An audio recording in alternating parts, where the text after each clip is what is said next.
So as we know, we have a brand new holiday set coming from Japan, and that is of course Shiny Treasure EX. Now this set launches this Friday, so like a day after this video went up, and I thought today would be a good idea to run through the top chase cards, as well as letting you guys know what price to be paying for a booster box. It can be a bit of a minefield when it comes to these holiday sets, so we're going to be running through all that today, so let's jump into it. Okay, yes, we're going to run through all things Shiny Treasure, including looking at how much to pay for the booster box itself, because it does fluctuate a bit over the next couple of weeks and months. So I want to make sure you guys are clued up on that. But beforehand, if you haven't already, then, hit that subscribe button. Just give it a little knock down there. And let's see if we can hit 21k subs before the end of the year. We're pretty close. We need just over 5 or just under 500. So hopefully we can do it. And give the video a like as well. It'd be much appreciated. Oh, and one other question. Let me know in the comments down below what your chase card is from this set, and actually even if you're interested in it, let me know in the comments, as well as how much you've paid for a box if you've already ordered it. I'd be interested to know that. Let me know down below. All right, so let's start by kicking off with the price, because I think that's a really important part. It's so easy to overpay on Japanese product as it stands. So for those of you that don't know, we don't really have an RRP here in the UK for Japanese product.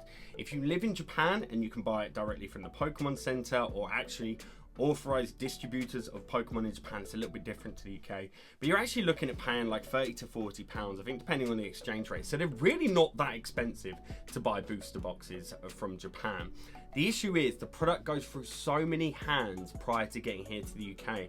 There's just continuously marked up, and also so many sellers in Japan who even buy direct. They don't even sell to the Japanese market. They focus on selling to the international market because there's a huge markup. They can make crazy margins. Stores here in the UK, most of them anyway, barely make anything selling Japanese product because they have to buy it at such a high cost price that by the time they put on their margin, it's just like, it's so little. They might make a $5 for a booster box or something like that. It's quite crazy. I think a lot of people always think stores make loads but selling Japanese over here in the UK, but most of the time that's definitely not the case. But anyway, let's importantly talk about what you should be looking to pay. Unfortunately, we're not going to get the 30-40 pound mark over here in the UK.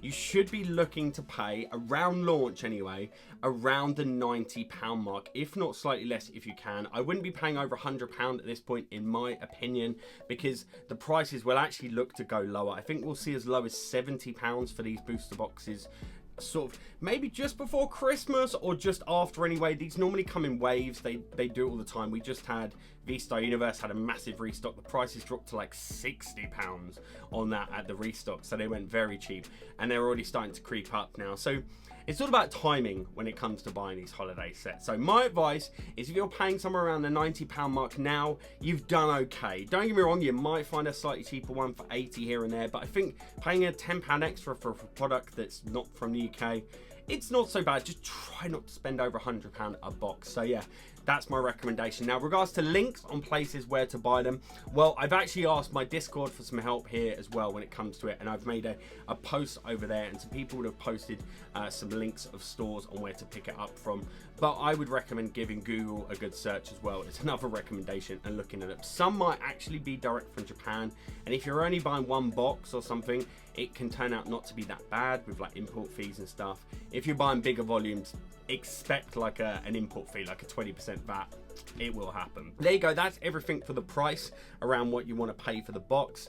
I want to hear from you what you've managed to pick one up for, so let us know in the comments. And if you have a good link, post it down in the comments. Let other people know in the community so they can pick up some boxes at a good price as well. Anyway, let's jump into actually looking at the set list and like basically the chase cards.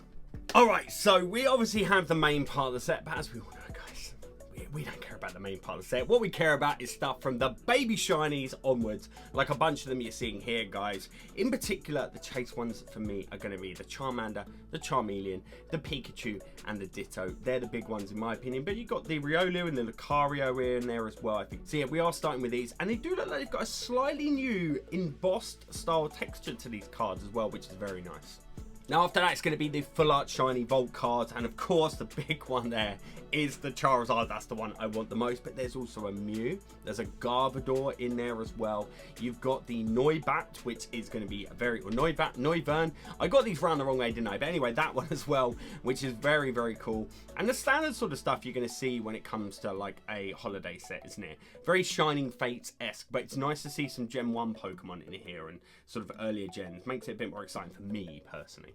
Then after that, we've obviously got some full art trainer cards, and Japanese trainer cards always are much more popular. Like any values, by the way, that you'll see in these cards when they come out and they're on sale, it's not going to transfer to the English version. Like the waifu cards don't pack the same punch value wise, just to do with where the market's buying them and stuff like that. So, you know, big cards here might not be big cards in the English version, let's put it that way. Now, before I go any further, I have to tell you guys about something really, really cool that I've launched, and that is Collector Clash. This is a TCG and collectibles event that I've launched with two of my friends, Steve and Cam, that's taking place next year, February 4th, at the Amex, the Brighton Hove Football Stadium, and I cannot wait for it. It's a culmination of tons of different collectibles. They're all coming together to collide with Pokemon, Yu-Gi-Oh!, Dragon Ball, sports, sneakers, Funkos, comics, like Etsy style sellers with your bath bombs, your resin stuff, your custom t-shirts, all sorts of stuff like that, as well as loads of live events for everyone attending the show to get involved in, live raffles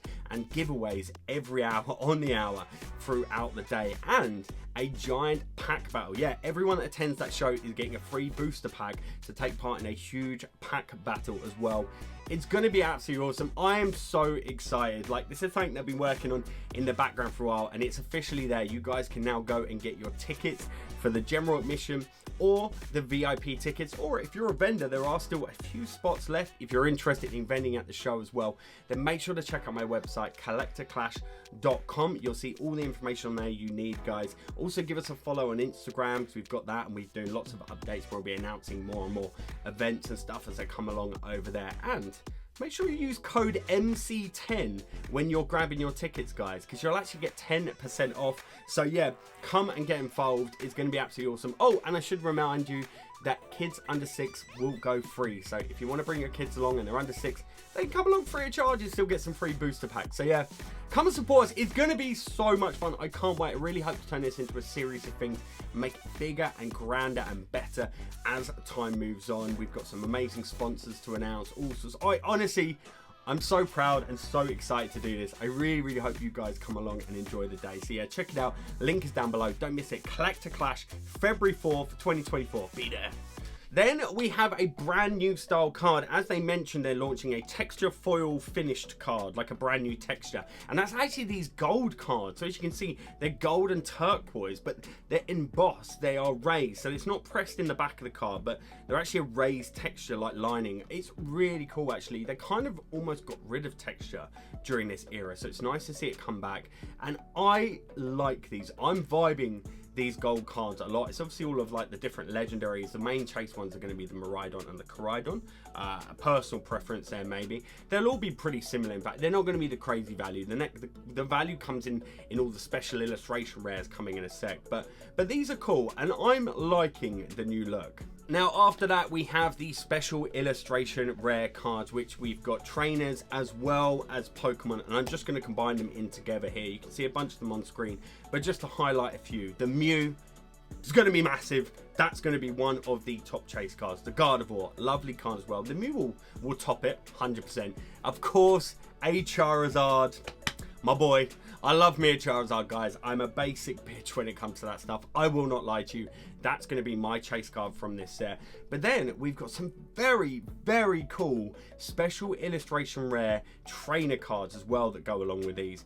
And I like these. You've got one here with the Sylveon in it and stuff like that, which is nice. And the artwork is super cool. It almost looks like Animal Crossing vibes. That's the one. That's what I was trying to think of, which is cool. But then, of course, I think this is probably going to go without saying.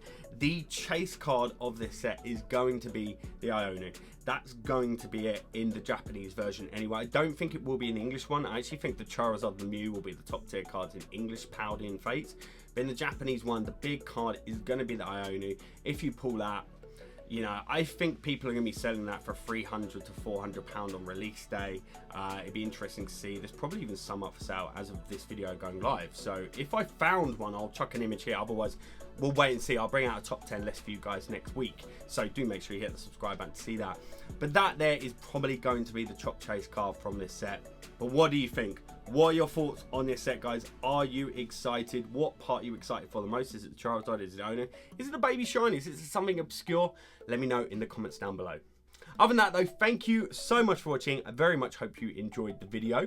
And yeah, make sure you hit that subscribe button, ring that like button, hit that like button, whatever. Stay safe.